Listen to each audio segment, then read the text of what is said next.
নেতাজী স্মৃতি ৰক্ষা সমিতিৰ উদ্যোগত আৰু মৰাণবাসী ৰাইজৰ সহযোগত আজি ভাৰতবৰ্ষৰ ৭৮তম স্বাধীনতা দিৱস উপলক্ষে মৰাণ উচ্চতৰ মাধ্যমিক বিদ্যালয়ৰ কাষত থকা ভাৰতবৰ্ষৰ স্বাধীনতা সংগ্ৰামী বীৰ পুৰুষ নেতাজী সুভাষ চন্দ্ৰ বসুৰ প্ৰতিমূৰ্তিত মাল্যৰ্পণ কৰে বিশিষ্ট সমাজকৰ্মী প্ৰদীপ সেন শৰ্মা আৰু বন্তি প্ৰজ্বলন কৰে বিশিষ্ট নাগৰিক খগেন ভৰালীদেৱে।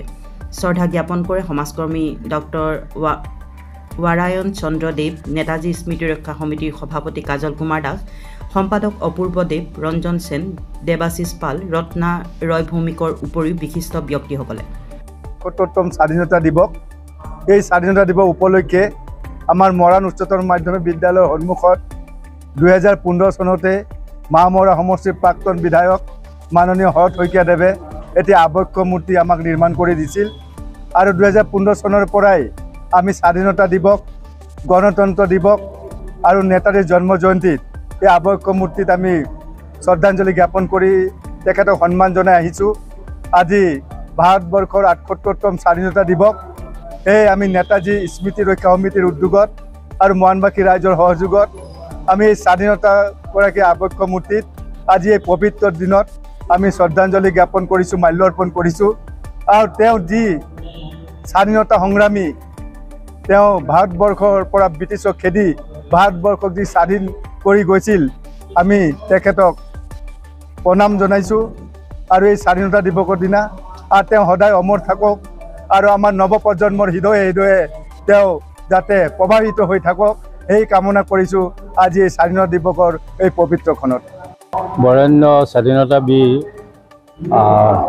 সুভাষ চন্দ্ৰ বসুৰ স্মৃতি ৰক্ষা সমিতি সভাপতি প্ৰমুখে উপদেষ্টা আৰু সদস্যসকলে ইয়ালৈ নিমন্ত্ৰণ কৰিছিল। লগতে ৭৮তম স্বাধীনতা দিৱস আজি এই সুন্দৰ মুহূৰ্তত তেখেতলোকে সুভাষ চন্দ্ৰ বসুৰ স্মৃতি ৰক্ষা সোঁৱৰণি মঞ্চত এই প্ৰতিমূৰ্তিত মাল্যাৰ্পণো কৰিছে। এইটো এটা বৰ ভাল কথা।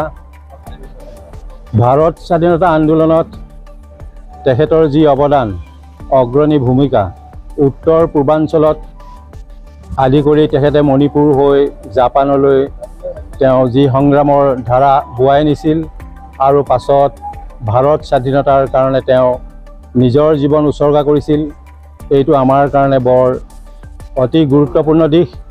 যি স্বাধীনতা আজি আমি লাভ কৰিছোঁ এগৰাকী নাগৰিক হিচাপে, এইসকল বীৰ বীৰাংগনাই আমাৰ দেশ উজ্বলাই থৈ গৈছে। ৰবীন্দ্ৰনাথে এষাৰ কথা কৈছিল যে বিদ্যা সহজ কিন্তু জ্ঞান কঠিন। তেখেত এগৰাকী বৰেণ্য ICS বিষয়া আছিল। সকলো লোভ মোহ পৰিয়াল ত্যাগ কৰি, সকলো পদবী ত্যাগ কৰি ভাৰতৰ স্বাধীনতা সংগ্ৰামৰ কাৰণে তেখেতে ওলাই আহিছিল। তেখেতৰ গভীৰ জ্ঞান আছিল, যিটো কাম আমি সাধাৰণ ৰাইজে আমি এই কামটো কৰিব নোৱাৰোঁ।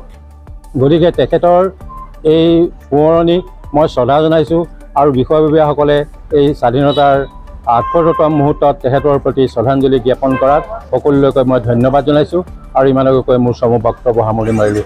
ধন্যবাদ।